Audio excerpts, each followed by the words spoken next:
Timsah Arena. Em Bursa, na Turquia, o time local é conhecido como os Crocodilos Verdes.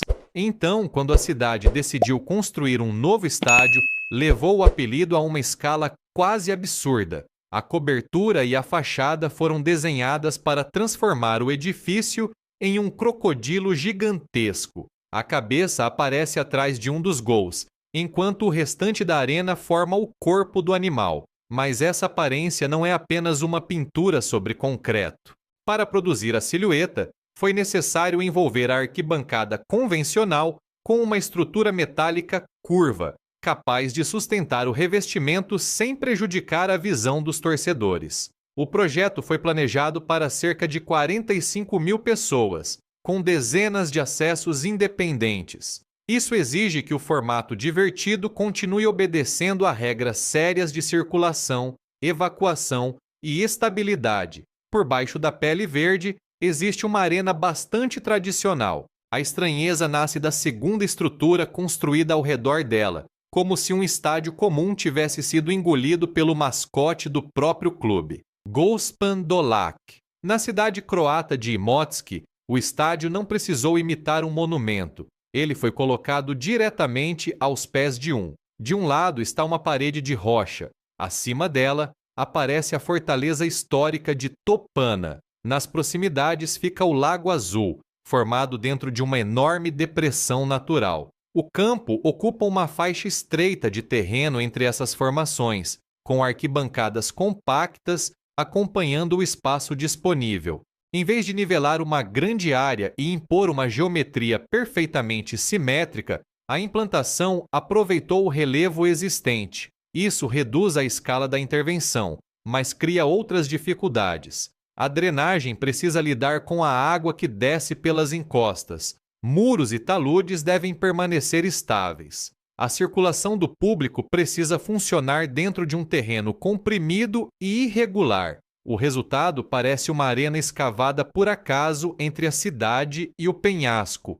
Sua aparência estranha vem justamente da adaptação. O estádio não domina a paisagem. Ele ocupa a pequena abertura que a paisagem permitiu. Estádio Nacional de Kaohsiung. Construído em Taiwan para os Jogos Mundiais de 2009, ele parece uma enorme serpente aberta, enrolando-se ao redor da pista e do campo. O formato não fecha completamente o anel. A cobertura começa baixa, cresce ao acompanhar as arquibancadas e termina em duas extremidades curvas. Essa estrutura de aço trabalha como uma sequência contínua de treliças, distribuindo as cargas ao longo da forma espiral. Sobre ela foram instalados aproximadamente 8.800 painéis solares. Portanto, o teto não serve apenas para produzir sombra. Ele também se transforma numa usina elétrica de grande escala. A abertura do estádio favorece a ventilação e cria uma ligação visual com o parque ao redor,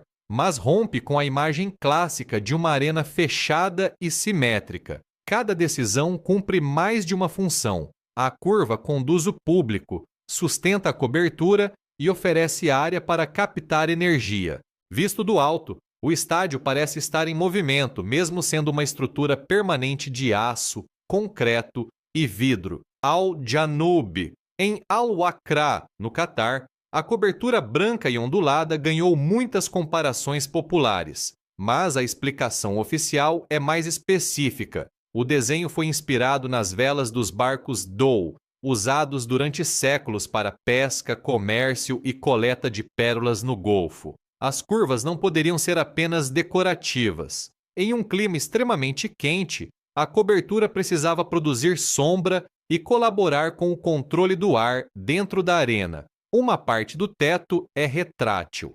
Quando fechado, ele reduz a abertura por onde o ar quente entra e ajuda a manter uma zona resfriada sobre o campo e as arquibancadas. O sistema envia ar refrigerado por grelhas próximas dos assentos e por grandes bocais ao redor do gramado. Depois, parte desse ar retorna para ser filtrada e resfriada novamente. Assim, o estádio não tenta climatizar todo o céu. Ele concentra o resfriamento onde estão jogadores e torcedores. A forma mais estranha deste edifício nasce da combinação entre memória marítima, estrutura de grande vão e engenharia para enfrentar o deserto. Estádio Vojdovac. Em Belgrado, na Sérvia, o espaço urbano era tão disputado que o estádio foi parar sobre um shopping center. O campo e as arquibancadas ficam no terceiro pavimento do complexo, acima de lojas, áreas de alimentação, circulação e 2 níveis subterrâneos. A arena comporta cerca de 5.000 espectadores.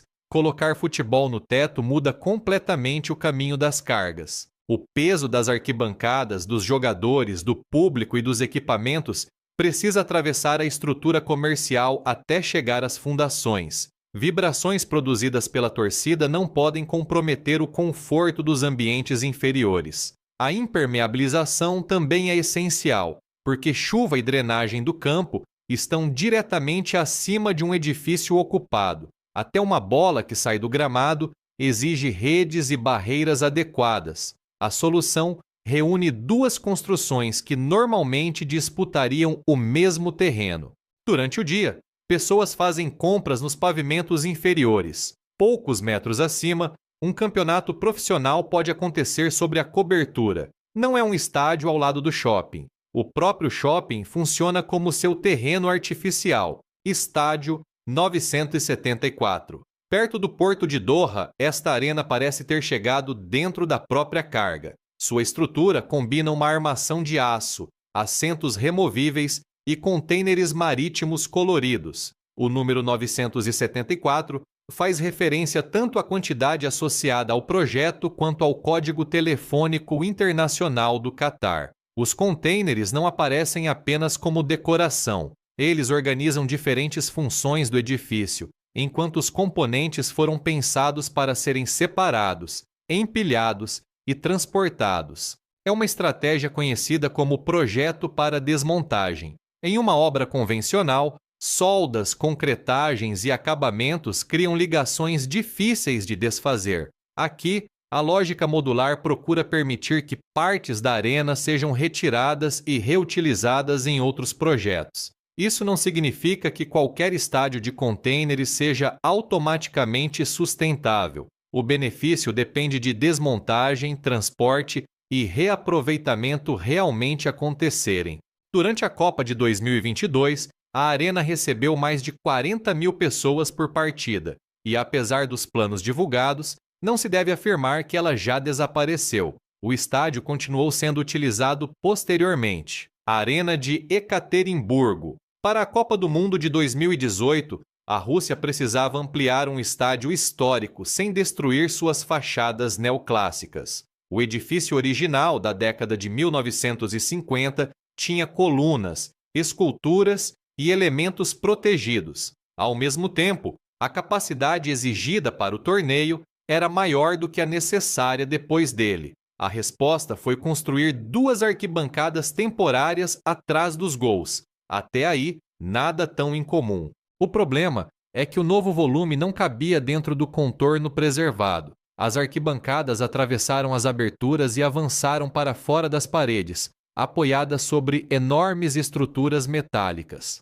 Para quem via do exterior, milhares de torcedores pareciam sentados do lado de fora do estádio, embora continuassem voltados para o campo. Fundações, contraventamentos e rotas de acesso precisavam funcionar como uma instalação segura, apesar do caráter temporário. Depois da Copa, essas arquibancadas foram retiradas e a capacidade foi reduzida. A aparência bizarra era, na verdade, uma negociação entre 3 forças incompatíveis: patrimônio histórico, exigência temporária e uso permanente. Estádio Municipal de Braga. Em Portugal, uma antiga pedreira de granito se tornou parte da arena. Em vez de construir 4 arquibancadas ao redor do campo, o projeto criou apenas 2, posicionadas nas laterais. Atrás de um gol permanece a parede monumental da pedreira. No lado oposto, o estádio se abre para o vale. As 2 arquibancadas de concreto parecem edifícios independentes,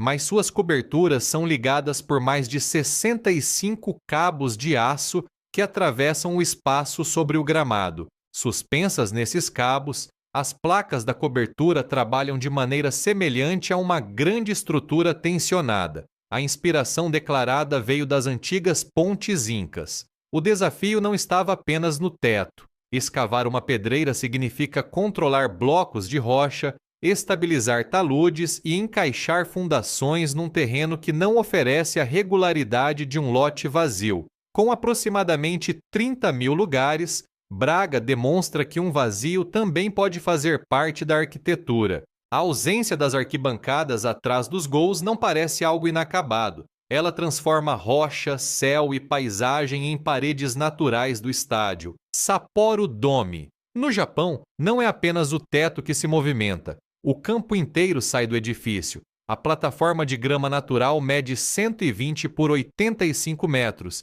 e pesa cerca de 8.300 toneladas. Quando o futebol não está acontecendo, ela permanece do lado de fora, recebendo luz solar, chuva e ventilação. Para entrar no domo, a base é elevada a aproximadamente 7,5 centímetros por pressão de ar. Essa fina almofada reduz drasticamente o esforço necessário para mover a estrutura.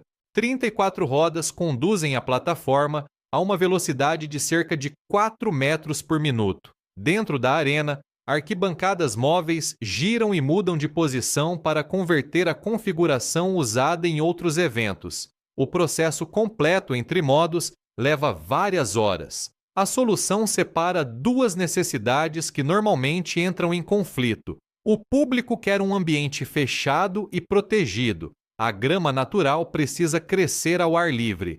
Em vez de tentar resolver tudo com iluminação artificial, os engenheiros fizeram o gramado viajar. Entre todos estes estádios, este talvez seja o mais estranho porque transforma o elemento que parecia permanente, o próprio chão, na maior peça móvel do edifício.